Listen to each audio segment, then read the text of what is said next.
and a welcome in or a welcome back. It's a MonkieMar.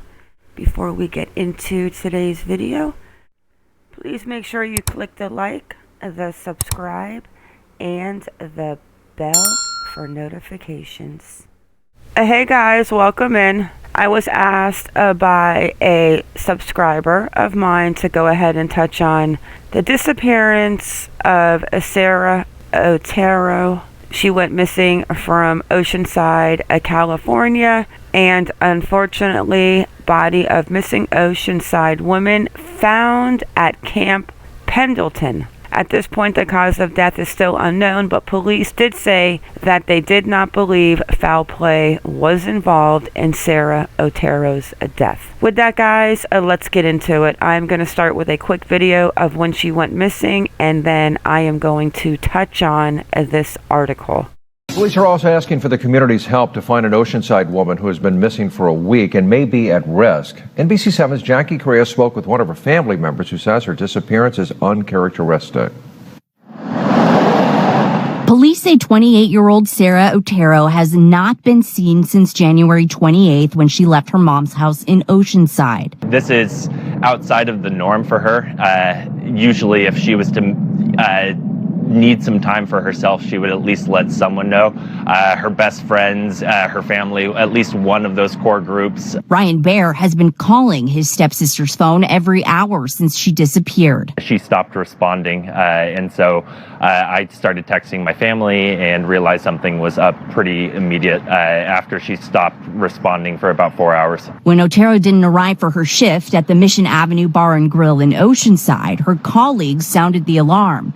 The family filed a police report. Detectives say she left on her own and don't believe there is foul play involved. But Baer says he can't be sure. She had a lot to live for and had expressed that in the last few weeks, that she felt like things were starting to improve. Baer says Otero has been battling depression for about a year and had just made plans to see a therapist. I want people to know what an amazing person she is and how loved she is, and my hope is that we can get her back safe and sound into our life, and it's my hope and it's my ask that anyone with any information come forward. Oceanside police say they are doing everything they can to find her. Jackie Correa, NBC7. And according to Oceanside police, Otero was last seen around 8:30 last Friday morning in the 1800 block of Alderney Court. She was driving a charcoal gray Subaru Outback. At the time, she was wearing a green military-style jacket and bronze-colored leggings. Anyone with information is being asked to please call police. So the Oceanside police confirmed on Wednesday, which is today, that they had located the body of a North County woman who had been missing since January 28th, 2022. Sara Celeste Otero, 28, was last seen January 28th at 8:40 a.m. when she left her mother's house in the 1800 block of Alderney Court while driving her Subaru Outback. On Wednesday morning, law enforcement officials said Otero's body was found a short distance from her vehicle late on Tuesday night in what is believed to be a restricted area of Camp Pendleton. Most of us know what Camp Pendleton is, but I will give a refresher to people that do not know what that camp is after this article. At this point, the cause of death is still unknown, but police said they don't believe a foul play was involved in Otero's death. It's not yet clear why, but officials said they required assistance from the San Diego County Sheriff's Department, ASTREA, helicopter to recover her body. According to a flyer distributed by OPD last week, Otero's family thought that she may have gone beach camping in her SUV. Otero's stepbrother Ryan Baer told NBC7 Otero had taken space before, but always stayed in touch. She stopped responding, so I started texting my family and realized something was up pretty immediate after she stopped responding for about 4 hours, Baer said. Bear said his stepsister has been battling depression, but expressed recently that she felt like things were starting to improve. And that is it on her story. Let's jump over and check out about Camp Pendleton. And I do not think that she was in the military, and I'm curious to see where she went from her mother's location and then where she was found at Camp Pendleton. Let's go have a look at that real quick, and then we'll just go ahead and wrap up this video. Another sad ending to another woman missing, and no foul play, they say, was acted upon, if I shall say, but unless she fell down the side of a cliff, why would you need a helicopter to retrieve her remains? Most of us who live in the States do know that Camp Pendleton is a huge Marine base, and I have been looking at it and looking into it, and I know that you cannot just drive on the base unless you are in the military or you're a guest and you have to check in. They're saying that she was found in a restricted area of the base, and there actually are a couple of them. I am going to drop the link below in the description so you can check it out. Basically, she was going from her mom's house. She was found somewhere in Camp Pendleton in a restricted area. It was 4.2 miles. If she took the 5, it was 3.4 miles. How did she get on the base is the question. If we come down here to the main entrance to Camp Pendleton,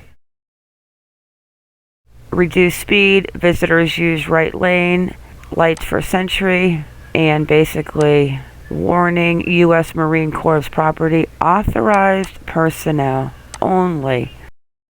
This right here is another map. I was trying to find out where the restricted zones were, but it's not really showing restricted zones. It's just showing you the areas. They come across to me as the water is what is restricted. Let's jump over to this Federal Register real quick on Camp Pendleton, and they're going on latitude and longitude of the areas that are restricted. But honestly, guys, it does not seem to me that you can literally just drive on the space. I do not see that happening. So to me, it's saying that, did she know somebody? Did she just drive on the base? Is she in the military and they are not saying anything? I do not know, but I think we will find out more as more information comes out regarding the disappearance. And this right here on the Camp Pendleton, California, the boundaries beginning in all of these latitude and longitude are the restricted areas, and it does go out to the shoreline. So it's interesting where she was found.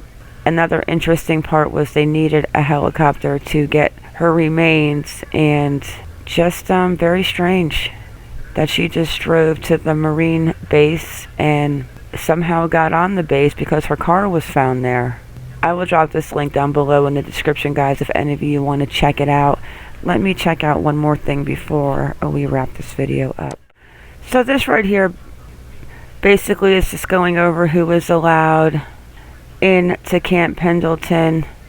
Driver's license, identification card, not valid for federal purposes. Federal limits may apply in any other similar language, may not be accepted by DOD for the purpose of unescorted access. To obtain a visitor pass or DBIDS credential, click here for examples. Increased entry gate traffic due to the security measures. Motorists will experience a longer wait times when entering the installation. All commercial vehicles must enter Camp Pendleton via Las Apolgas, a gate only. So it doesn't sound like to me she just drove her car onto the base. So she got there somehow. The question is how. I am going to stay on top of this, guys. If anything new comes out, we will have to find out if there was any foul play involved, because somebody got her on the base. And guys, that is it for this story. Another lost life and a sad ending. And with that, it is a wrap. I want to thank you all for coming in. Thank you for watching. Please like or dislike, whichever you prefer, and subscribe. Everyone have a good day or a good night wherever you are in the world, and stay vigilant. I am